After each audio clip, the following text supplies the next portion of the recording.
ಈ ಮಹಾಕಾವ್ಯ ಕುವೆಂಪು ಅವರ ಶ್ರೀರಾಮಾಯಣಂ ದರ್ಶನಂದಲ್ಲಿ ಮಹಾಕಾವ್ಯದ ಆಶಯ, ಈ ಒಟ್ಟು ಮಹಾಕಾವ್ಯ ಏನು ಹೇಳುತ್ತೆ ಅನ್ನೋದನ್ನು ನಾವು ಇಲ್ಲಿ ತಿಳಿದುಕೊಳ್ಳೋಣ. ಮಹಾಕಾವ್ಯವು ಸಾಹಿತ್ಯದ ಅತ್ಯುನ್ನತ ಕಾವ್ಯ ಪ್ರಕಾರಗಳಲ್ಲಿ ಒಂದಾಗಿದೆ. ಇದು ಒಂದು ಜನಾಂಗದ ಸಂಸ್ಕೃತಿ, ಇತಿಹಾಸ, ಧರ್ಮ, ನೈತಿಕ ಮೌಲ್ಯಗಳು ಹಾಗೂ ಜೀವನದ ಆದರ್ಶಗಳನ್ನು ವಿಶಾಲವಾಗಿ ಚಿತ್ರಿಸುವಂಥ ಒಂದು ಕಾವ್ಯವಾಗಿ ಕಂಡುಬರ್ತದೆ. ಕಾವ್ಯದಲ್ಲಿ ಸಾಮಾನ್ಯವಾಗಿ ಮಹಾನ್ ನಾಯಕರ ಜೀವನ, ಅವರ ಸಾಧನೆಗಳು, ಹೋರಾಟಗಳು, ವಿಜಯಗಳು ಮತ್ತು ಸಮಾಜದ ಮೇಲೆ ಅವನ ಪ್ರಭಾವವನ್ನು ವರ್ಣಿಸುವಂತೆ ಇಲ್ಲಿ ನಾವು ಕಾಣ್ತೇವೆ. ಅಂದರೆ ಸಮಾಜದಲ್ಲಿರ್ತಕ್ಕಂಥ ಆದರ್ಶಮಯ ಜೀವನ ಹೇಗಿರಬೇಕು ಅನ್ನೋದನ್ನು ಇಲ್ಲಿ ಕುವೆಂಪು ಅವರು ಕಟ್ಟಿಕೊಳ್ತಾ ಬರ್ತಾರೆ. ಇದರ ಕಥಾವಸ್ತು ವಿಶಾಲವಾಗಿದೆ. ಅನೇಕ ಪಾತ್ರಗಳನ್ನು ಇಲ್ಲಿ ನಾವು ಕಾಣ್ತೇವೆ ಮತ್ತು ಘಟನೆಗಳನ್ನು ಕೂಡ ನಾವು ಈ ಮಹಾಕಾವ್ಯದಲ್ಲಿ ಕಾಣ್ತೇವೆ.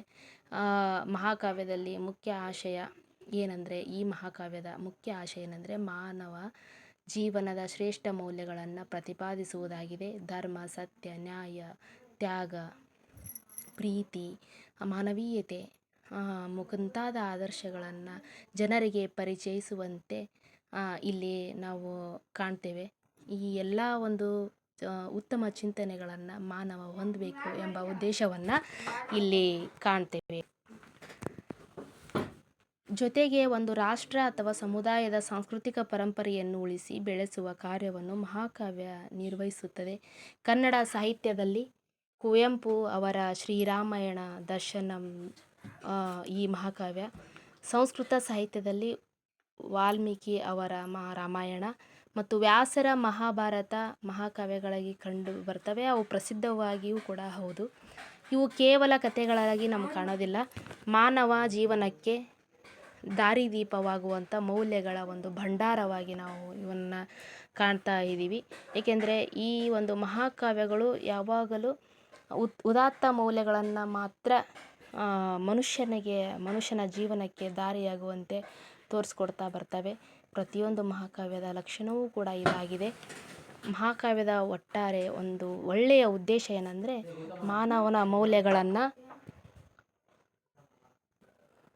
ಮಹಾಕಾವ್ಯದ ಮುಖ್ಯ ಉದ್ದೇಶವೆಂದರೆ ಮಾನವನ ಜೀವನಕ್ಕೆ ಒಳ್ಳೆಯ ಸಂಗತಿಗಳನ್ನು ತಿಳಿಸಿಕೊಡುವಂಥ ಉದ್ದೇಶ. ಅಂದರೆ ಒಳ್ಳೆಯ ಮೌಲ್ಯಗಳನ್ನು ತಿಳಿಸುವ ಒಂದು ಉದ್ದೇಶವನ್ನು ಇವು ಹೊಂದ್ತವೆ. ಮಹಾಕಾವ್ಯದ ಒಟ್ಟಾರೆ ಆಶಯವನ್ನು ನಾವು ಹೇಗೆ ನೋಡ್ತೇವೆ ಅಂದರೆ ಮಹಾಕಾವ್ಯ ಏನು ಹೇಳ್ತದೆ, ಮಹಾಕಾವ್ಯನ ಯಾಕೆ ರಚಿಸ್ತಾರೆ, ಅದು ಏನು ಹೇಳುತ್ತೆ, ನಮ್ಮ ಈಗಿನ ಸಮಕಾಲೀನತೆಗೂ ಕೂಡ ಮಹಾಕಾವ್ಯದ ಪಾತ್ರ ತುಂಬ ದೊಡ್ಡದು. ಸಮಕಾಲೀನತೆಯಲ್ಲಿ ಕೂಡ ನಾವು ಕುವೆಂಪು ಅವರ ಮಹಾಕಾವ್ಯ ನೋಡ್ತೇವೆ, ವಾಲ್ಮೀಕಿಯವರ ಮಹಾಕಾವ್ಯವನ್ನು ನೋಡ್ತೇವೆ, ರಾಮಾಯಣ ದರ್ಶನಂ ರಾಮಾಯಣ ಮತ್ತು ಪಂಪ ಭಾರತ, ಪಂಪ ರಾಮಾಯಣ ಮುಂತಾದ ಮಹಾಕಾವ್ಯಗಳನ್ನು ನಾವು ಕುಮಾರವ್ಯಾಸ ಭಾರತನೂ ಕೂಡ ನೋಡ್ತೇವೆ. ಅವು ಕೂಡ ಎಲ್ಲ ಒಂದು ಗ್ರಂಥಗಳೇ ನಮಗೆ ಉದಾತ್ತ ಚಿಂತನೆಗಳನ್ನು ತಿಳಿಸಿಕೊಡುವಂಥದ್ದಾಗಿದೆ. ಇದೇ ಅವುಗಳ ಆಶಯವೂ ಕೂಡ ಆಗಿದೆ. ಮಹಾಕಾವ್ಯ ಎನ್ನುವುದು ಸುದೀರ್ಘವಾದ ಒಂದು ಕಥನ ಕಾವ್ಯ ಎನ್ನುವುದು ನಮಗೆಲ್ಲ ಗೊತ್ತು. ಮೂಲತಃ ಇದು ಬಾಯಿಂದ ಬಾಯಿಗೆ ಗೇಯ ರೂಪದಲ್ಲಿ ಹರಿದು ಬಂದಿದ್ದಿರಬಹುದು. ಒಂದು ಶ್ರೋತ್ರ ಸಮುದಾಯದ ಮುಂದೆ ವಾಚಿಸಲ್ಪಡುವ ಸ್ವರೂಪಗಳಿಂದಾಗಿ, ಅಂದರೆ ಒಂದು ಸಂಪ್ರದಾಯ ಸಮುದಾಯದ ಬಗ್ಗೆ ಹೇಳ್ತದೆ. ಇದರ ನಿರೂಪಣೆಯಲ್ಲಿ ಗಟ್ಟಿಮುಟ್ಟಾದ ಕಥೆಯೊಂದು ಇರಲೇಬೇಕಾದದ್ದು ಅಗತ್ಯವಾದ ಸಂಗತಿ. ಜನಮನದಲ್ಲಿ ಗೌರವಾನ್ವಿತವಾದ ವೀರರ ಮಹಾಪುರುಷರ ಶೌರ್ಯವನ್ನು, ಸಾಹಸ ಕಥೆಗಳನ್ನು ತಾನು ಕಂಡಂತೆಯೋ ಕೇಳಿದಂತೆಯೋ ಕವಿ ನಿರೂಪಿಸುತ್ತಾನೆ. ಈ ಕಥನ ಕ್ರಮದಲ್ಲಿ ಕವಿಯಾದವನು ಯಾವ ಸುತ್ತು ಬಳಸಲು ಇಲ್ಲದೆ ಕಥೆಯನ್ನು ಆರಂಭಿಸುತ್ತಾನೆ. ಈ ಹಿಂದೆ ಕಥೆಯನ್ನು ಹೇಳುವುದರಲ್ಲಿ ಕವಿಯ ಬೇರೆಯ ವಿಧಾನಗಳನ್ನು ಅನುಸರಿಸಬಹುದು. ಒಂದು ಕವಿಯೇ ನೇರವಾಗಿ ಕಥೆಯನ್ನು ಹೇಳಿಕೊಂಡು ಹೋಗಬಹುದು, ಅಥವಾ ಇಲ್ಲವೇ ಕಥೆಯನ್ನು ಯಾರೋ ಒಬ್ಬರು ಇನ್ನೊಬ್ಬರಿಗೆ ಹೇಳುವಂತೆ ನಿರೂಪಿಸಲೂಬಹುದು. ನಿದರ್ಶನಕ್ಕೆ ಲವಕುಶರು ಶ್ರೀರಾಮನ ಎದುರಿಗೆ ಶ್ರೀರಾಮಾಯಣವನ್ನು ಹಾಡಿದರು ಎಂಬಂತೆ ವೈಶಂಪಾಯನ ಜನಮೇಜಯನಿಗೆ ಹೇಳಿದಂತೆ ನಿರೂಪಿಸುವುದು ಇಲ್ಲಿ ಉದಾಹರಣೆಗೆ ನೋಡ್ಬೋದು. ಮತ್ತು ಒಂದು ರೀತಿಯೊಳಗೆ ಕಥೆಯ ನಾಯಕನೇ ತನ್ನ ಕಥೆಯನ್ನು ತಾನೇ ಹೇಳಿಕೊಂಡಂತೆ ನಿರೂಪಿಸುವುದು ನಾವು ಕಾಣ್ತೇವೆ. ಈ ವಿಧಾನವನ್ನು ಭಾರತೀಯ ಲಾಕ್ಷಣಿಕರು ಆಖ್ಯಾಯಿತೆ ಎನ್ನುತ್ತಾರೆ. ಅಂದರೆ ನಾಯಕನೇ ತನ್ನ ಕಥೆಯನ್ನು ಹೇಳ್ತಾ ಹೋಗೋದಕ್ಕೆ ಆಖ್ಯಾಯಿತೆ ಅಂತ ನಮ್ಮ ಭಾರತೀಯರು ಲಾಕ್ಷಣಿಕರು ಹೇಳ್ತಾರೆ. ಡಾಂಟೆಯ ಡಿವೈನ್ ಕಾಮಿಡಿ ಇಂತಹ ಆಖ್ಯಾಯಿತೆ ಎನ್ಬೋದು ನಾವು. ಯಾಕಂದರೆ ಡಾಂಟೆಯ ಡಿವೈನ್ ಕಾಮಿಡಿಯಲ್ಲಿ ಆಖ್ಯಾಯಿತೆ ಅಂದರೆ ತನ್ನ ಕಥೆಯನ್ನು ತಾನೇ ಹೇಳ್ತಾ ಒಂದು ಹೋಗುವಂಥದ್ದನ್ನು ನಾವಿಲ್ಲಿ ಕಾಣ್ತೇವೆ. ಒಮ್ಮೊಮ್ಮೆ ಕಥೆ ಎಂದರೆ ನಾಯಕನ ಕಥೆಯನ್ನು ಕವಿಯೇ ನೇರವಾಗಿ ಹೇಳುವ ಮತ್ತು ಆಖ್ಯಾಯಿತೆ ನಾಯಕನೇ ತನ್ನ ಕಥೆಯನ್ನು ತಾನೇ ಹೇಳಿಕೊಳ್ಳುವ ಎರಡೂ ವಿಧಾನಗಳನ್ನು ಬೆರೆಸಿಕೊಂಡೂ ಹೇಳ್ತಾರೆ.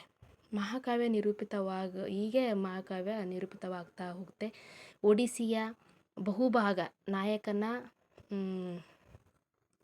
ಮೂಲಕ ಒಂದು ಹೇಳ್ತಾರೆ ಇಲ್ಲಿ.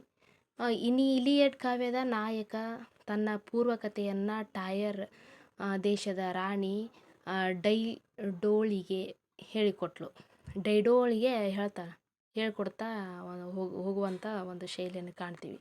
ಅಂದರೆ ಇಲ್ಲಿ ಇಲಿಯಡ್ ಕಾವ್ಯದಲ್ಲಿ ನಾಯಕ ಏನು ಮಾಡ್ತಾನೆ ಅಂದರೆ ತನ್ನ ಪೂರ್ವಕಥೆಯನ್ನು, ತನ್ನ ಹಿಂದಿನ ಕಥೆಯನ್ನು ಟೈರ್ ದೇಶದ ರಾಣಿ ಡೈಡೋ ಅಂತ ಹೇಳ್ತಾಳೆ, ಅವಳಿಗೆ ಹೇಳ್ತಾ ಹೋಗುವಂತೆ ಒಂದು ನಿರೂಪಿತವಾದ ಒಂದು ಇಲ್ಲಿ ಕಾವ್ಯವನ್ನು ಕಾಣ್ತೀವಿ. ಬಾಣ ಕಾದಂಬರಿ ಕಾವ್ಯದಲ್ಲೂ ವೈಶಂಪಾಯನೆಂಬ ಗಿಳಿಯ ಮೂಲಕ ಹಿಂದಿನ ಕಥೆಯ ಕೂಡ ನಿರೂಪಿತವಾಗುತ್ತೆ. ಒಮ್ಮೊಮ್ಮೆ ಪುರಾಣ ಪ್ರಸಿದ್ಧವಾದ ಬೇರೊಬ್ಬ ಮಹಾಕವಿ ಪ್ರೇಣಿತವಾದ ಕಥಾವಸ್ತುವೊಂದನ್ನು ನಿರ್ವಹಿಸುವ ಅನಂತರದ ಕವಿಗಳಲ್ಲಿ ಕೆಲವರು ಏನಂದರೆ ತಮ್ಮ ಮೂಲಕನೇ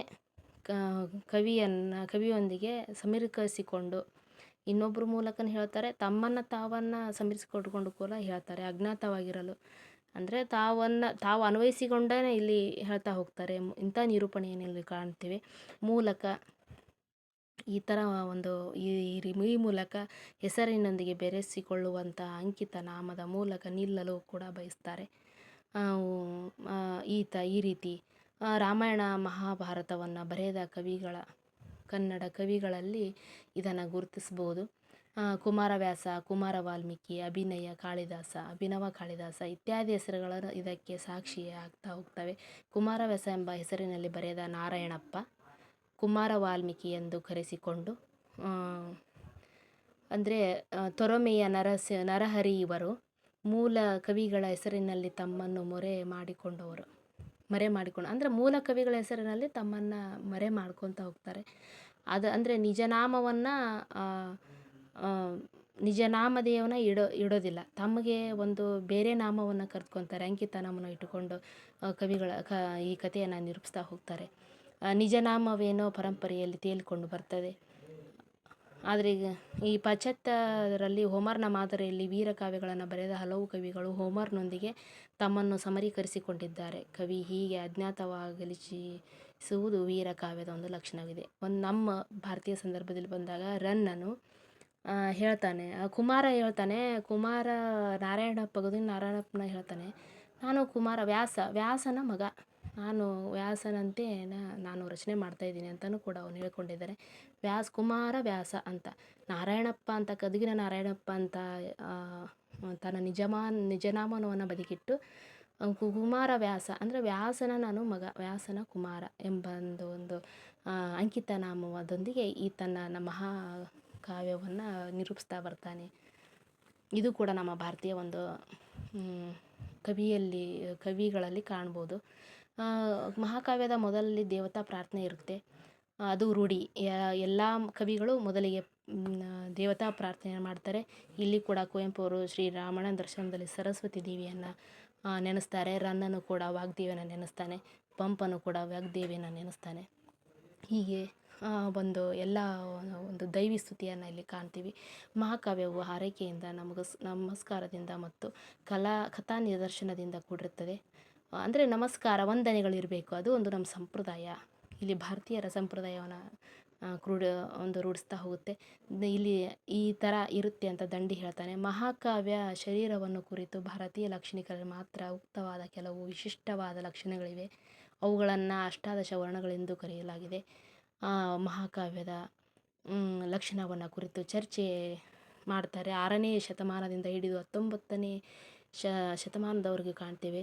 ಎಲ್ಲ ಲಾಕ್ಷಣಿಕರು ಏಕಪ್ರಕಾರವಾಗಿ ಅಷ್ಟಾದಶ ವರ್ಣನೆಗೆ ಅನುಸಾರವಾಗಿ ರಚಿತವಾದದ್ದು ಎನ್ನುವಷ್ಟರ ಮಟ್ಟಿಗೆ ಈ ಅಷ್ಟಾದಶ ವರ್ಣನೆಗಳ ಅಂಚಿನಲ್ಲಿ ತಮ್ಮ ಕಾವ್ಯಗಳನ್ನು ಎರಕ ಒಯ್ಯುವ ಅಭ್ಯಾಸದಾಗಿ ಕಾಣ್ತೇವೆ. ಬಹುತೇಕ ಕಾವ್ಯಗಳು ಕೇವಲ ಸಾಂಪ್ರದಾಯಿಕ ಮಾತ್ರವಾಗಿರುವ ಸಂಭವಗಳಿವೆ.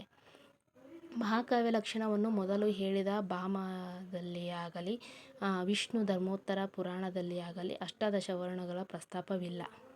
ಎಲ್ಲಿಲ್ಲ ಅಂದರೆ ಮಹಾಕಾವ್ಯದ ಲಕ್ಷಣ ಮೊದಲು ಹೇಳಿದ ಭಾಮಹ ಅಂತ ಇರ್ತಾನೆ. ಭಾಮ ನಮ್ಮ ಮೊದಲ ಲಾಕ್ಷಣಿಕ ಅಂತ ಹೇಳ್ತೀವಿ. ಅಂದರೆ ನಮ್ಮ ಕಾವ್ಯ ಮೀಮಾಂಸೆಯಲ್ಲಿ ಬರ್ತಕ್ಕಂಥ ಭಾಮನ ಹೇಳಿಲ್ಲ, ಅಷ್ಟಾದಶ ವರ್ಣಗಳ ಬಗ್ಗೆ ಹೇಳಿಲ್ಲ. ವಿಷ್ಣು ಧರ್ಮೋತ್ತರ ಪುರಾಣದಲ್ಲಿ ಹೇಳಿಲ್ಲ ಅವರು. ಆದರೆ ಭಾಮನ ನಂತರ ಅವನಿಗೆ ಸಮೀಪಕಾಲೀನ ದಂಡಿಯಲ್ಲಿ ಮೊಟ್ಟ ಮೊದಲಿಗೆ ಅಷ್ಟಾದಶ ವರ್ಣನೆಯನ್ನು ಹೇಳ್ತಾರೆ. ದಂಡಿಯಲ್ಲೇ ನಾವು ಕಾಣ್ತೀವಿ. ಭಾಮಹನಾಗಲಿ ವಿಷ್ಣು ಧರ್ಮೋತ್ತರವಾಗಲಿ ಹೇಳುವುದು ಮಂತ್ರ ಪಂಚಕಗಳನ್ನು ಮಾತ್ರ. ಅವು ಮಂತ್ರ, ದೂತ, ಪ್ರಯಾಣ, ಆಜಿ ಮತ್ತು ನಾಯಕಾಭ್ಯುದಯಗಳು. ಇವುಗಳು ವಾಸ್ತವವಾಗಿ ಕಥೆಯ ಮುಖ್ಯ ಹಂದರವಾಗಿವೆ. ಅಂದರೆ ಅಷ್ಟಾದಶ ವರ್ಣಗಳ ಬದಲಾಗಿ ಈ ಒಂದು ಧರ್ಮೋತ್ತರವಾಗ ಏನಂದರೆ ಇವು ಮಂತ್ರಗಳನ್ನು, ಪಂಚಕಗಳನ್ನು, ಇವು ದೂತ, ಪ್ರಯಾಣಗಳು, ನಾಟಕಾಭ್ಯುದಯಗಳನ್ನು ಇವರು ಮೊದಲಿಗೆ ಹೇಳ್ತಾಯಿದ್ರು. ಮತ್ತು ಕಾವ್ಯದ ರಾಜನೈತಿಕ ಸಾಮಗ್ರಿಗಳ ಅಂತ ಇವರು ಇದನ್ನು ಹೇಳ್ತಿದ್ರು. ಈಗ ಅಷ್ಟಾದಶ ವರ್ಣಗಳನ್ನು ದಂಡಿ ಹೇಳ್ತಾರೋ ಅದೇ ರೀತಿ ಭಾಮಹ ಕೂಡ ಇವುಗಳನ್ನು ಪರಂಪರೆ ಅಂತ ಹೇಳಿದರು. ಆದರೆ ಮಹಾಕಾವ್ಯದಲ್ಲಿರುವ ಇನ್ನಿತರ ವರ್ಣನಾಂಗಗಳನ್ನು ನೋಡಿ ಪಟ್ಟಿ ಮಾಡಿದ ಮೇಲೆ ಈ ಮಂತ್ರ ಪಂಚಕಗಳು 18 ವರ್ಣಗಳ ಒಂದು ಮುಖ್ಯವಾದ ಭಾಗವೆಂದು ಪರಿಣಿತವಾದಂತೆ ತೋರುತ್ತೆ. ಅಂದರೆ ಅಷ್ಟಾದಶ ವರ್ಣನೆಗಳು ಏನಿದಾವಲ್ಲ, ಆ 18 ವಿಧದ ವರ್ಣನೆಗಳು ಈ ಒಂದು ಭಾಮ ಹೇಳಿರ್ತಕ್ಕಂಥ ಒಂದು ಲಕ್ಷಣಗಳು ಯಾವ್ಯಾವು ಅಂದರೆ ಇವು ದೂತ, ಮಂತ್ರ, ಪ್ರಯಾಣ, ಆಜಿ, ನಾಟಕಾಭ್ಯುದಯ ಇವುಗಳನ್ನೇ ಒಡೆದು 18 ವರ್ಣಗಳನ್ನು ಅಷ್ಟಾದಶ ವರ್ಣಗಳೆಂದು ಕರಿತಾ ಮತ್ತೆ ಮುಂದೆ ದಂಡಿ ವಿಭಾಗಿಸ್ತಾ ಹೋಗ್ತಾರೆ. ಅದನ್ನು ಪ್ರಸ್ತಾಪ ಕೂಡ ಮಾಡ್ತಾರೆ. ಈ ಅಷ್ಟಾದಶ ವರ್ಣನೆ ಅನ್ನುವುದು ಭಾರತೀಯ ಮಹಾಕಾವ್ಯ ಲಕ್ಷಣಕ್ಕೆ ದಾಕ್ಷಿಣ್ಯೇತರ ಕೊಡುಗೆಯನ್ನು ನಾವು ಕರಿಬೋದು. ಮಹಾಕಾವ್ಯದ ಕವಿ ಸಾಮಾನ್ಯವಾಗಿ ಪ್ರಾರ್ಥನೆ, ಆಶಯ ಇತ್ಯಾದಿಗಳಿಂದ ತನ್ನ ಕಥೆಯನ್ನು ಆರಂಭ ಮಾಡ್ತಾನೆ. ತಾನು ಹೇಳುವ ಧ್ಯೇಯ ನಿರ್ದೇಶನಗಳನ್ನು ಮಾಡ್ತಾನೆ. ನಿದರ್ಶನಗಳನ್ನು ನಿರ್ದೇಶನ ಅಂದರೆ ನಾ ಈ ಥರ ಕಥೆಯನ್ನು ಬರಿತಾ ಇದ್ದೀನಿ, ಯಾಕೆ ಬರಿತಾ ಇದ್ದೀನಿ, ನಾ ಉದ್ದೇಶ ಏನು ಅನ್ನೋದನ್ನು ಕೂಡ ಬರಿತಾನೆ. ಕವಿ ತನ್ನ ಕಾವ್ಯದ ಮಧ್ಯೆ ಕಾವ್ಯದೇವಿಯನ್ನು ಕೂಡ ಪ್ರಾರ್ಥಿಸ್ತಾನೆ. ಕಾವ್ಯದ ಮಧ್ಯೆನೂ ಕೆಲವರು ಮುಂದೆನೇ ಕಾವ್ಯದೇವಿಯನ್ನು ಪ್ರಾರ್ಥಿಸ್ತಾರೆ, ಮೊದಲಿಗೆ ಪ್ರಾರ್ಥಿಸ್ತಾರೆ, ಕೆಲವರು ಮಧ್ಯದಲ್ಲಿ ಪ್ರಾರ್ಥಿಸ್ತಾರೆ, ಪ್ರಾರ್ಥನೆ ಮಾಡುವುದು ಕಾಣ್ತದೆ. ಮತ್ತು ಭಾರತೀಯ ಮಹಾಕಾವ್ಯಗಳಲ್ಲಿ ಈ ಪದ್ಧತಿ ಆದರೆ ಆಧುನಿಕ ಮಹಾಕಾವ್ಯವಾದ ಶ್ರೀರಾಮಾಯಣ ದರ್ಶನದಲ್ಲಿ ಕುವೆಂಪು ಅವರು ಪಾಶ್ಚಾತ್ಯ ಮಹಾಕಾವ್ಯದ ಮಾದರಿಯಲ್ಲಿ ನಡುವೆ ವಾಣಿಯನ್ನು ಮತ್ತು ಮೂಲದ ಕವಿಯನ್ನು ಪ್ರಾರ್ಥಿಸ್ತಾ ಹೋಗ್ತಾರೆ. ಸಾಮಾನ್ಯವಾಗಿ ಮಹಾಕಾವ್ಯದ ಕಥಾ ನಿರೂಪಣೆ ನೇರ ಸುತ್ತು ಬಳಸುವುದಲ್ಲದೆ ಹೇಳುವ ರೀತಿಯದು. ಒಂದು ನದಿ ಹುಟ್ಟಿ ಮೊತ್ತಗೆ ಚಿಕ್ಕ ಪುಟ್ಟ ತೊರೆಗಳನ್ನು ಅನಂತರ ಉಪನದಿಗಳನ್ನು ಕೂಡಿಸಿಕೊಂಡು ಗಂಭೀರವಾದ ಮಹಾಪ್ರವಾಹವಾಗಿ ಸಾಗುವಂತೆ ಮಹಾಕಾವ್ಯದ ಕಥನವಾಗಿರುತ್ತದೆ. ಪ್ರಮುಖ ಉದ್ದೇಶಗಳನ್ನು ಇಲ್ಲಿ ನಾವು ನೋಡ್ತಾ ಹೋಗೋಣ. ಅಂದರೆ ಆಶಯ ಅಂದರೆ ಉದ್ದೇಶ. ಮಹಾಕಾವ್ಯ ಏನು ಹೇಳ್ತದೆ, ಏನು ಉದ್ದೇಶಗಳನ್ನು ಹೊಂದಿರ್ತದೆ ಅನ್ನೋದನ್ನು ನಾವಿಲ್ಲಿ ನೋಡ್ಬೋದು. ಇಷ್ಟು ಅಂದರೆ ಮಹಾಕಾವ್ಯದ ತಂತ್ರವನ್ನು ನೋಡ್ತೀವಿ. ಮಹಾಕಾವ್ಯ ಹೇಗಿರುತ್ತೆ ಅಂದರೆ ಪ್ರಾರ್ಥನೆಗಳಿರ್ತವೆ, ಮತ್ತು ಅಷ್ಟಾದಶಗಳ ವರ್ಣನೆಗಳು ಇರ್ತವೆ, ಮತ್ತು ಕವಿ ತನ್ನನ್ನು ತಾನೇ ಇಟ್ಕೊಂಡು ಬರಿತಾನೆ, ಮತ್ತು ಇನ್ನೊಬ್ಬರ ನಿರೂಪಿಸೋ ಥರ ಬರಿತಾನೆ. ಇವೆಲ್ಲ ಒಂದು ನಾವು ಮಹಾಕಾವ್ಯದ ತಂತ್ರವನ್ನು ನೋಡ್ಬೋದು. ಇಲ್ಲಿ ಅಂದರೆ ಇವು ಏನಂದರೆ ಮಹಾಕಾವ್ಯ ಏನು ಆಶಯ, ಉದ್ದೇಶ ಏನು ಅಂತ ನೋಡಿದಾಗ ಧರ್ಮ ನೀತಿಯ ಸ್ಥಾಪನೆಯನ್ನು ಮಾಡೋದು ಪ್ರಮುಖವಾದ ಆಶಯ ಇರ್ತದೆ. ಮಹಾಕಾವ್ಯದ ಮುಖ್ಯ ಆಶಯ ಧರ್ಮ ಮತ್ತು ನೀತಿ ಪ್ರತಿಪಾದಿಸುವುದು. ಧರ್ಮ ಎಂದರೆ ಕೇವಲ ಧಾರ್ಮಿಕ ಆಚರಣೆಗಳಲ್ಲದು. ಏನಂದರೆ ಸತ್ಯ, ನ್ಯಾಯ, ಕರ್ತವ್ಯ, ಪ್ರಾಮಾಣಿಕತೆ, ಮಾನವೀಯ ಮೌಲ್ಯಗಳನ್ನು ಅನುಸರಿಸುವ ಜೀವನ ವಿಧಾನ. ಅಂಥ ಜೀವನ ವಿಧಾನವನ್ನು ಜನರಿಗೆ ತಿಳಿಸಿಕೊಡುವಂಥ ಆಶೆಯನ್ನು ಮಹಾಕಾವ್ಯ ಹೊಂದಿರುತ್ತದೆ. ಇದೇ ಪ್ರಮುಖವಾದದ್ದು. ಮಹಾಕಾವ್ಯಗಳು ಧರ್ಮದ ಮಾರ್ಗದಲ್ಲಿ ನಡೆಯುವವನಿಗೆ ಅಂತಿಮವಾಗಿ ವಿಜಯಶಾಲಿಗಳಾಗಿರುತ್ತದೆ ಎಂಬ ಸಂದೇಶವನ್ನು ಕೂಡ ಇಲ್ಲಿ ಸಾರುತ್ತವೆ. ಆದರ್ಶ ವ್ಯಕ್ತಿತ್ವ ನಿರ್ಮಾಣ. ಮಹಾಕಾವ್ಯದಲ್ಲಿ ನಾಯಕನು ಶೌರ್ಯ, ತ್ಯಾಗ, ಸತ್ಯ, ನಿಷ್ಠೆ, ಕರುಣೆ, ಕ್ಷಮೆ ಮತ್ತು ಕರ್ತವ್ಯಪರತೆಯನ್ನು ಹೊಂದಿರಬೇಕು. ಅದರ ಪ್ರತೀಕವೂ ಕೂಡ ನಾಯಕನಾಗಿರ್ತಾನೆ. ಅವನ ವ್ಯಕ್ತಿತ್ವ ಓದುಗರಿಗೆ ಆದರ್ಶವಾಗಿತ್ತು. ಅಂದರೆ ಅವನ ವ್ಯಕ್ತಿತ್ವ ಓದುಗರಿಗೆ ಆದರ್ಶವಾಗಿ ಕಾಣಬೇಕು. ಅವರು ಕೂಡ ಅದನ್ನು ಪಾಲಿಸಬೇಕು ಅನ್ನೋ ರೀತಿ ಅವರಿಗೆ ಭಾವನೆ ಉಂಟಾಗಬೇಕು. ಉತ್ತಮ ಜೀವನ ನಡೆಸಲು ಪ್ರೇರಣೆ ನೀಡುತ್ತದೆ. ಇದು ಕೂಡ ಆದರ್ಶ ವ್ಯಕ್ತಿತ್ವ ನಿರ್ಮಾಣ ಮಾಡುವುದು ಕೂಡ ಒಂದು ಮುಖ್ಯ ಆಶಯ ಆಗೈತಿ. ಆಮೇಲೆ ಸತ್ಯದ ವಿಜಯ ಮತ್ತು ಅಧರ್ಮದ ಸೋಲು. ಅಂದರೆ ಸತ್ಯದ ವಿಜಯ ಅಂದರೆ ಮಹಾಕಾವ್ಯದ ಕೊನೆಗೆ ಮೊದಲಿಗೆ ಅಸತ್ಯ, ಅನ್ಯಾಯ ಮತ್ತು ಅಧರ್ಮ ನಡೀತಾ ಇದ್ದರೂ, ಯಶಸ್ವಿ ಆದರೂ ಕೂಡ ಕೊನೆಗೆ ಅಂತಿಮವಾಗಿ ಸತ್ಯವೇ ಗೆಲ್ಲುತ್ತೆ. ಅಂದರೆ ರಾಮನೇ ಗೆಲ್ತಾನೆ ಇಲ್ಲಿ, ಆದರೆ ಸತ್ಯವೇ ಗೆಲ್ತದೆ ಅನ್ನೋದನ್ನು ನಾವು ನೋಡ್ತೇವೆ. ಈ ಬೇರೆಯಲ್ಲಿ ನೋಡಿದಾಗ ನಾವು ಮಹಾಕಾವ್ಯದಲ್ಲಿ, ಪ್ರತಿಯೊಂದು ಮಹಾಕಾವ್ಯದಲ್ಲಿ ನಾವು ಕೊನೆಯಲ್ಲಿ ಸತ್ಯಕ್ಕೆ ಮತ್ತು ಧರ್ಮಕ್ಕೆ ಜಯ ಎಂಬುದನ್ನು ಮಹಾಭಾರತದಲ್ಲಿ ನೋಡ್ತೇವೆ, ರಾಮಾಯಣದಲ್ಲೂ ಕೂಡ ನೋಡ್ತೇವೆ. ಇದನ್ನು ಒಂದು ಮಹಾಕಾವ್ಯಗಳು ತಿಳಿಸ್ಕೊಡ್ತವೆ. ಇದರ ಪ್ರಮುಖ ಆಶಯವೂ ಕೂಡ ಆಗಿದೆ. ಮಾನವೀಯ ಮೌಲ್ಯಗಳ ಪ್ರತಿಪಾದನೆಯೂ ಕೂಡ ಮಾಡ್ತದೆ. ಮಾನವೀಯ ಮೌಲ್ಯ, ಪ್ರೀತಿ, ದಯೆ, ಕರುಣೆ, ತ್ಯಾಗ, ಸಹಾನುಭೂತಿ, ಕ್ಷಮೆ, ಸ್ನೇಹ, ಸೇವಾಭಾವ, ಮನೋಭಾವ ಮತ್ತು ಪರೋಪಕಾರ ಇಂತಹ ಒಂದು ಗುಣಗಳನ್ನು ಎತ್ತಿ ಹಿಡಿಯುವಂಥ ಆಶಯವನ್ನು ಈ ಒಂದು ಮಹಾಕಾವ್ಯ ಹೊಂದಿದೆ. ಸಮಾಜದ ಕಲ್ಯಾಣವನ್ನು ಬಯಸುವಂಥ ಮಹಾಕಾವ್ಯಗಳು ಪ್ರಮುಖವಾಗಿ ವ್ಯಕ್ತಪಡಿಸ್ತಾ ಹೋಗ್ತವೆ. ಏನಂದರೆ ಸಮಾಜದ ಹಿತದೃಷ್ಟಿಯನ್ನು ಇಟ್ಟುಕೊಂಡು ಮಹಾಕಾವ್ಯಗಳನ್ನು ಬರಿತಾ ಹೋಗ್ತಾರೆ. ಸಮಾಜವು ಕೂಡ ಕೆಟ್ಟ ದಾರಿಯನ್ನು ತುಳಿಬಾರ್ದು, ಒಳ್ಳೆಯ ದಾರಿಯಲ್ಲಿ ನಡಿಬೇಕು. ಸಾಮಾಜಿಕ ಜವಾಬ್ದಾರಿಯನ್ನು ಕೂಡ ಇಲ್ಲಿ ಕವಿ ಹೊಂದಿರುವಂತಾಗಿ ಕಾಣ್ತಾನೆ. ಅಂದರೆ ಸಮಾಜದಲ್ಲಿರ್ತಕ್ಕಂಥ ಜನರಲ್ಲಿ ಒಳ್ಳೆಯ ಭಾವನೆಗಳು, ಮಾನವೀಯತೆಯ ಭಾವನೆಗಳು ಬೆಳೀಲಿ, ಒಂದು ಉದಾತ್ತ ಸಮಾಜವ ನಿರ್ಮಾಣವಾಗಲಿ ಅನ್ನೋದನ್ನು ಕವಿ ಇಲ್ಲಿ ಮಹಾಕಾವ್ಯ ಅನ್ನೋ ಉದ್ದೇಶವನ್ನು ಇಟ್ಕೊಂಡು ಮಹಾಕಾವ್ಯನ ರಚನೆ ಮಾಡಿರ್ತಾನೆ. ಸಂಸ್ಕೃತಿ ಮತ್ತು ಪರಂಪರೆಯ ಸಂರಕ್ಷಣೆ ಅಂದರೆ ನಮ್ಮ ಭಾರತೀಯ ಸಂಸ್ಕೃತಿ, ನಮ್ಮ ನಾಡಿನ ಸಂಸ್ಕೃತಿ, ನಮ್ಮ ಕನ್ನಡ ಸಂಸ್ಕೃತಿ, ಮುಂತಾದ ಭಾಷಾ ಸಂಸ್ಕೃತಿ, ಇವೆಲ್ಲ ಸಂಪ್ರದಾಯ, ಆಚರಣೆಗಳ ಮೌಲ್ಯಗಳನ್ನು ಉಳಿಸಬೇಕಾಗಂಥ ಒಂದು ಆಶಯವೂ ಕೂಡ ಮಹಾಕಾವ್ಯದ್ದಾಗಿರುತ್ತದೆ. ಅಂದರೆ ನಾವು ಕುವೆಂಪು ಅವರ ಮಹಾಕಾವ್ಯ ನೋಡಿದಾಗ ಮಹಾಕಾವ್ಯದ ಒಂದು ಮುಗಿದೇ ಹೋಯಿತು ಅನ್ನುವ ಅಷ್ಟರಲ್ಲಿ ಮಹಾಕಾವ್ಯ ಹುಟ್ಟಿತು. ಇದು ಕೂಡ ನಮ್ಮ ಒಂದು ಮಹಾಕಾವ್ಯ ಒಂದು ನಮ್ಮ ಭಾಷಾ ಸಂಸ್ಕೃತಿಯೂ ಕೂಡ ಹೌದು.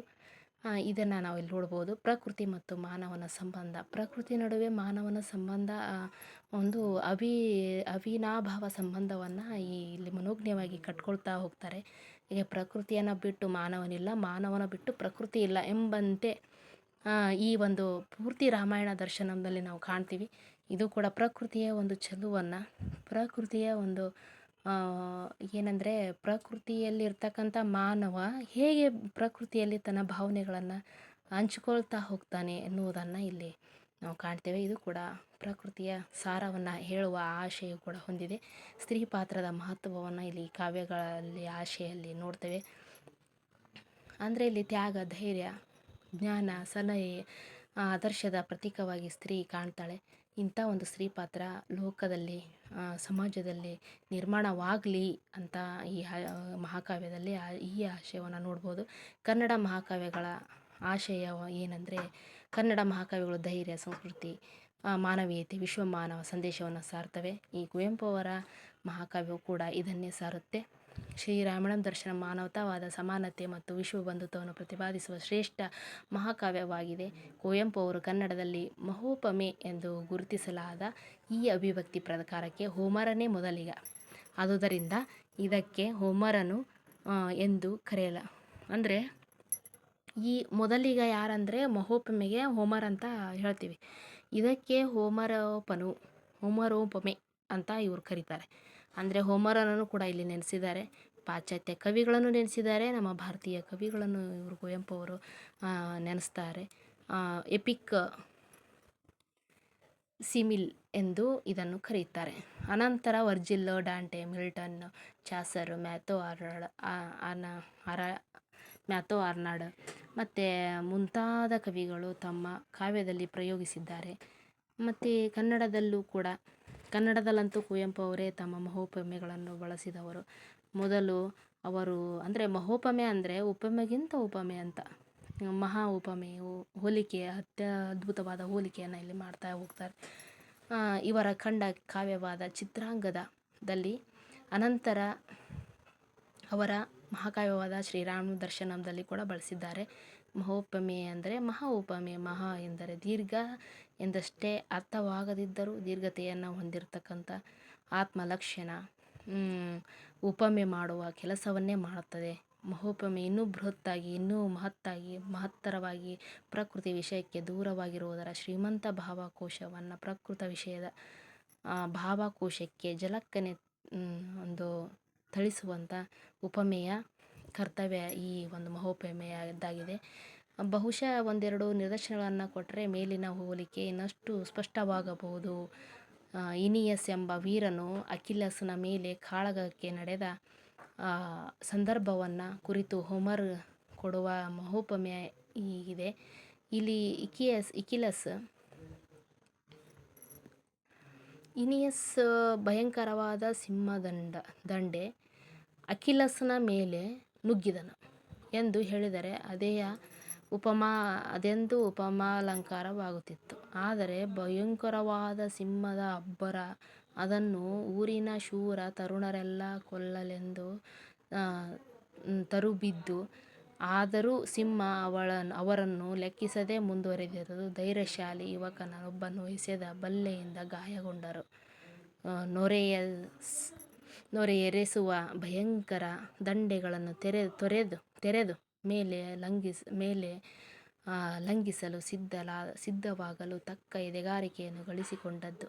ತನ್ನ ಉಗ್ರತೆಯನ್ನೆಲ್ಲ ಎಚ್ಚರಗೊಳಿಸಿಕೊಳ್ಳುವ ಸುಖವಾಗಿಯೋ ಏನೋ ತನ್ನ ಬಾಲದಿಂದ ತನ್ನ ಪಕ್ಕಗಳನ್ನು ಹೊಡೆದುಕೊಂಡದ್ದು. ತನ್ನ ಸಾಮರ್ಥ್ಯದ ಹಮ್ಮಿನಿಂದ ಬಿರುಗಣ್ಣ ನೋಟದಿಂದ ತಾನೇ ಕೆಲವರು ಬೇಟೆಗಾರರನ್ನು ಮುಗಿಸಿಬಿಡಲು ಇಲ್ಲವೇ ಅಗ್ರ ಪಂಕ್ತಿಯ ಹತವಾಗಲು ಮುನ್ನುಗ್ಗಿದ್ದು. ಇದು ಭಯಂಕರವಾದ ಸಿಂಹವೊಂದು ಪ್ರತಿಭಟನೆಯನ್ನು ಮುನ್ನಡೆಸುತ್ತಾ ಮುಗಿಸುವ ವಿವರವಾದ ಸಂಗತಿಯನ್ನು ಈ ಇನಿಯಸ್ನ ಆಕ್ರಮಣವನ್ನು ವರ್ಣಿಸಲು ಬಳಸುವ ಕ್ರಮವೇ ಮಹೋಪಮೆಯ ವಿಧಾನವಾಗಿದೆ. ಕುವೆಂಪು ಅವರ ರಾಮಾಯಣ ದರ್ಶನದಲ್ಲಿ ಇನ್ನೊಂದು ನಿದರ್ಶನ ನೋಡಬಹುದು. ಶ್ರೀರಾಮನು ವನವಾಸಕ್ಕೆ ತೆರಳಿದ ಸಂದರ್ಭದಲ್ಲಿ ದಶರಥನಿಗೆ ಒದಗಿದ ಮಾರ್ದೆಯ ಸ್ಥಿತಿಯನ್ನು ವರ್ಣಿಸುವ ಚಿತ್ರ ಇದು. ಅದು ಮೂರ್ಛೆಯ ಸ್ಥಿತಿ. ಮೂರ್ಛೆ ಅಂತ ಅಂದರೆ ದಶರಥ ಮೂರ್ಛೆ ಹೋಗ್ತಾನೆ ರಾಮ ಹೋದ್ಮೇಲೆ. ಅದನ್ನು ಇವರು ಹೇಳ್ತಾರೆ. ಪರಿಗೋಲ ನೆರ್ದು ಪೊಳೆಯಂ ಪಾಯ್ದು ಪೂಪವೆಂ ಪೊನೆಲ ಪೊಕ್ಕುಳ್ಗಿ ಬರೆ ಕಾಣ್ವ ನದೇ ರಂಧ್ರರಿಂ ನೀರೊಳ್ಕ ನುಗ್ಗು ತಿರ್ಪುದು ಬುಗ್ಗೆಯೊಳ್ ಕೊಡೆ ದಿಗಿಲೊಂಡದಂ ಕೈವರಗೊಳಿಂ ತಡೆಯಲ್ಕೆ ತೊಡಗುವೆನ್. ಇಡೀ ಚಿತ್ರ ಹರಿಗೋಲನ್ನೇರಿ ತುಂಬಿದ ಹೊಳೆಯೊಂದನ್ನು ದಾಟುವ ಪಯಣಿಗ. ನಡು ಹೊಳೆಯಲ್ಲಿ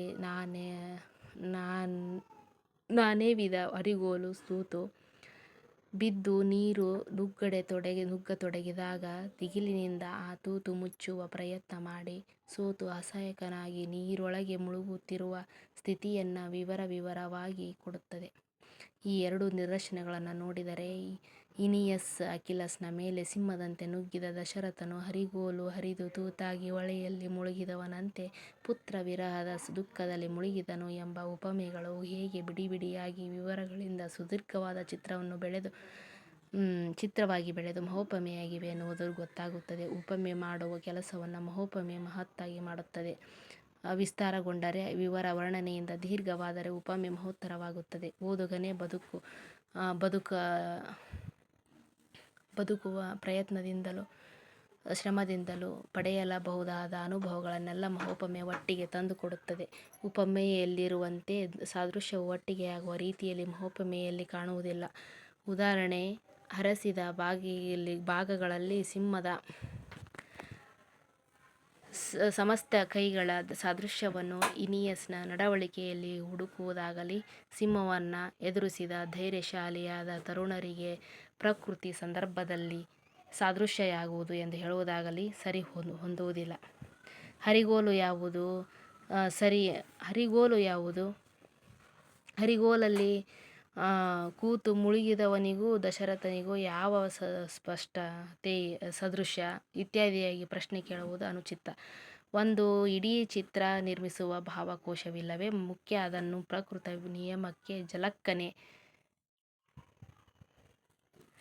ತಡೆಗಟ್ಟುತ್ತದೆ. ಇಲ್ಲಿ ನಡೆಯುವ ಕೆಲಸ ಮತ್ತು ಅದರಿಂದ ಉಂಟಾಗುವ ಪರಿಣಾಮ ತೀವ್ರತೆಯನ್ನು ಮುಖ್ಯವಾಗಿ ನಾವು ಕಾಣ್ತೇವೆ. ಮಹಾಕಾವ್ಯ ಕೇವಲ ವೀರರ ಕಥೆಯನ್ನು ಹೇಳುವ ಸಾಹಿತ್ಯ ಪ್ರಕಾರದಲ್ಲಿ ಅದು ಸಮಾಜದ ಮೌಲ್ಯವನ್ನು, ಸಂಸ್ಕೃತಿ, ಧರ್ಮ, ನೈತಿಕತೆ ಮತ್ತು ಮಾನವನ ಜೀವನದ ಆದರ್ಶಗಳನ್ನು ಪ್ರತಿಬಿಂಬಿಸುವ ಶ್ರೇಷ್ಠ ಕಾವ್ಯರೂಪವಾಗಿದೆ. ಮಹಾಕಾವ್ಯದ ಆಶಯವು ಮಾನವನಲ್ಲಿ ಸತ್ಯ, ಧರ್ಮ, ನ್ಯಾಯ, ನೀತಿ, ಧರ್ಮ, ಕರ್ತವ್ಯ ಪ್ರಜ್ಞೆ, ದೇಶ ಪ್ರೇಮದಂಥ ಉದಾತ್ತ ಗುಣಗಳನ್ನು ಬೆಳೆಸುವುದಾಗಿದೆ. ಸಮಾಜಕ್ಕೆ ಆದರ್ಶ ವ್ಯಕ್ತಿಗಳನ್ನು ಪರಿಚಯಿಸುವ ಮೂಲಕ ಉತ್ತಮ ಜೀವನದ ಮಾರ್ಗವನ್ನು ತೋರಿಸುವ ಒಂದು ಪ್ರಮುಖ ಉದ್ದೇಶವನ್ನು ಹೊಂದಿದೆ. ಮಹಾಕಾವ್ಯಗಳಲ್ಲಿ ವ್ಯಕ್ತವಾಗುವ ಘಟನೆಗಳು ಮತ್ತು ಪಾತ್ರಗಳು ಕೇವಲ ಒಂದು ಕಾಲಘಟ್ಟಕ್ಕೆ ಸೀಮಿತವಾಗಿರದೆ ಎಲ್ಲ ಕಾಲಗಳಿಗೂ ಅನ್ವಯವಾಗುವ ಶಾಶ್ವತ ಮೌಲ್ಯಗಳನ್ನು ಒಳಗೊಂಡಿರುತ್ತದೆ.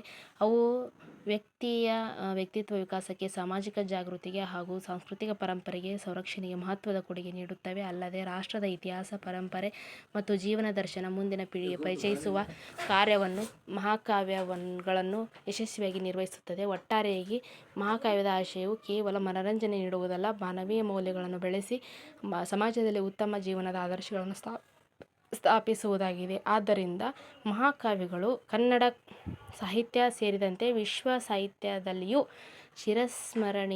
ಚಿರಸ್ಥಾಯಿಯಾದ ಸ್ಥಾನವನ್ನು ಪಡೆದುಕೊಳ್ಳುತ್ತಾ ಹೋಗುತ್ತದೆ. ಈ ಒಂದು ಉದ್ದೇಶವನ್ನು ಹೊಂದಿದಂಥ ಮಹಾಕಾವ್ಯ ಎಲ್ಲರ ಮನವನ್ನು ಗೆಲ್ಲುತ್ತಾ ಹೋಗುತ್ತದೆ ಎಂಬುದು ಒಂದು ನೆಲೆಗಟ್ಟಾಗಿ ಇದೆ ಎಂದು ನಾವು ಹೇಳ್ಬೋದು. ಧನ್ಯವಾದಗಳು.